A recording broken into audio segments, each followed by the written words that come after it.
Hello everybody, today we've got JoJo Siwa proving once again that karma is a bitch. Basically, we all remember the last 2 years, right? She went through her bad girl phase. Instead of wearing pink bedazzles, she wore black bedazzles, and then started calling herself a rocker, or saying that she invented gay pop like Freddie Mercury just didn't exist. Now recently she's gotten herself in a little bit of hot water with the internet as a whole becoming the next new meme central because of her outfit that she wore on the cover of Lady Gun magazine. So JoJo Siwa recently appeared on the cover of Lady Gun magazine, leaving many fans confused by her outfit. Obviously she's known mostly for the song Karma, which is insane because she had a whole music career before that song. And of course she was on a couple of reality TV shows, you know? Most of the comments that I've seen are things like this that say, "No hate, I'm just confused," or "Who is her demographic now?" But there's an interesting question that's being brought up by this particular X user, which is, everything I learned about JoJo Siwa has been against my will. And that is honestly a sentiment that I think a lot of people sort of vibe with, because every time there's JoJo Siwa lore, it feels like it's being shoved down everybody's throats by whoever her marketing team or label is. But let's take a look at the outfit, see if the big reveal. Drum roll, please. 1, 2, 3. Oh, what the fuck? Alright, so obviously she's got the bedazzled appendage, which is strange. I'm gonna get that off of my screen now. That was a little icky. But also she's got this chest plate, breastplate thing that has nipples on it. Honestly, it looks like something you'd see drag queen He-Man wearing, you know what I'm saying? One comment pointed out the fact that they don't believe that clothes have any gender whatsoever, and saying, how about anyone can wear whatever the F they want? Clothes have no gender. I don't think that that is entirely true. Now, I do want to preface that I don't think that men should all just wear button-down flannels and women should wear dresses and stuff like that. But sometimes clothes do have a gender. You know, I've never once seen a picture of a man wearing a dress and thought, wow, that looked amazing. I don't care who it was. I love David Bowie. David Bowie did it. He looked super weird doing it. And that's okay, because everything about David Bowie was weird. And that's something you have to remember with these pop stars. A lot of them operate off of the marketing strategy of, if I'm just so in your face and so strange, that more people are going to be able to pay attention to me.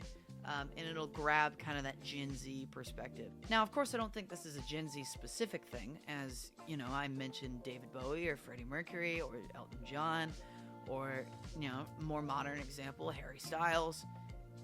This, whatever that is. Basically what I'm saying is that shock value has always been one of the hugest tools in pop music marketing. And sometimes it works, and sometimes it doesn't. And I think the thing that really sets it apart is that the people it work on are already good musicians. And that just serves to amplify the amount of people that pay attention to them. Versus you have JoJo Siwa's song Karma, which came off as very middle of the road, very anti-climactic, or just medium rare kind of song. It wasn't all that special sounding. This is sort of an interesting take on it that a lot of people think is like the slam dunk. It's, y'all love to hate her, but here you are literally supporting her with your hate. Good or bad attention or opinion, she's still raking in the dough. So who's really the clown here? Get it, JoJo, you're dope AF. And they're sort of right in one context, because yes, we all know who JoJo Siwa is because of this transition, right? I had never listened to a JoJo Siwa song before hearing about Karma. I didn't even know who she was, even though she's been on TV shows and all that stuff. But here's the distinction. Almost every artist that predicates their entire career upon being hated falls off the second that they're gone out of the mainstream. So, to be honest with you, that line of dialogue is a little moot in my opinion. To close out this story, you've got a quote here that from JoJo that says, people are afraid of things they don't know. And, you know, a lot of times that's true, but this is not something we don't know. This is Gene Simmons. Moving on to the next story, this is something I noticed when I first heard Miley Cyrus's song Flowers. Now, unlike JoJo Siwa, I think Miley Cyrus does actually have quite a lot of musical skill. However, her song Flowers does have very similar lyrics, right? So you'd have the Bruno Mars version is I should have bought you flowers, I should have held your hand, should have gave you all my hours. Something. Hers was I can buy myself flowers, I can hold my own hand, talk to myself for hours, say things you don't understand. Those are the same lyrics. But in my opinion, it's sort of a other side of that same song. You know what I'm saying? So I would think that you could argue it's like parody, sort of. Not in the way that she's making a joke out of it, but more in the way that she's taking an idea and building on top of that and using it in a different context. But let's go ahead and start it out. A lawsuit accusing Miley Cyrus of infringing the copyright of Bruno Mars' 2013 piano ballad, When I Was Your Man, with her hit Flowers a decade later, centers on claims likely to keep the case kicking around in court. Basically what's going on is that Tempo Music Investments, LLC, is suing Cyrus because they say they've been irreparably damaged by her song, Flowers. You might say that they're completely different songs, and we'll get into that in a second, but they are. The company alleges that the value of Mars's track has been lowered because people are choosing to listen to Flowers over When I Was Your Man.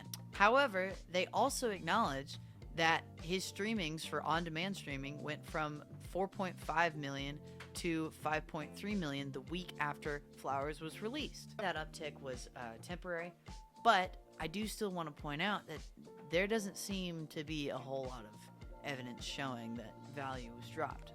The article goes on to very coyly say that some fans have recognized some similarities between the songs. They are two sides of the same coin, okay? Like, the Bruno Mars song obviously came first, and then you've got Flowers. They fit together really well, and they mesh as one story, and I think it's a beautiful thing. So, quantifying similarity, it says basically that Tempo Music is alleging that the song stole the vibe, which doesn't make a whole lot of sense to me. And also, I would now like to see the people who own Jimi Hendrix's music suing Stevie Ray Vaughan if that's how we're going to play this game. I agree to some extent that there needs to be copyright laws in place that protect artists from having their work stolen from them. But in this particular case, what she's doing is she's taking a creative concept and she's building onto that. And that is what art is. That's how art is created. Finally, the company is seeking $150,000 per infringement in statutory damages. I'm not sure if that means $150,000 per every time in the song that she allegedly copied Bruno Mars. I don't know what that means, but I think that wraps that up. Those are all the details. Tempo Music Investors LLC is suing Miley Cyrus for $150,000 per alleged infringement, which I think is funny because it doesn't even say that Bruno Mars himself is suing her. So it's like, you know, like, just because you pay money for a song, it doesn't mean that you wrote that song. It doesn't mean that you, like, own the rights to the emotions behind that song. And you could say, oh, well, emotions don't have anything to do with, you know, the business deals that go on behind the music industry. And, you know, you'd be right, but they brought it up. They said the vibe got stolen. What the fuck do you know about the vibe? Guys, just to wrap that up, my camera died in the middle of recording, so that was the video for Thursday. Enjoy. Thank you very much. My name's Kennedy Puckett. Come back next week, where hopefully we'll have 2 more videos for you. And check all the links in the description below to find my social media. This, by the way, is from Jiu-Jitsu. So if you were wondering, I did not get punched in the face. I got elbowed in the face. Consensually.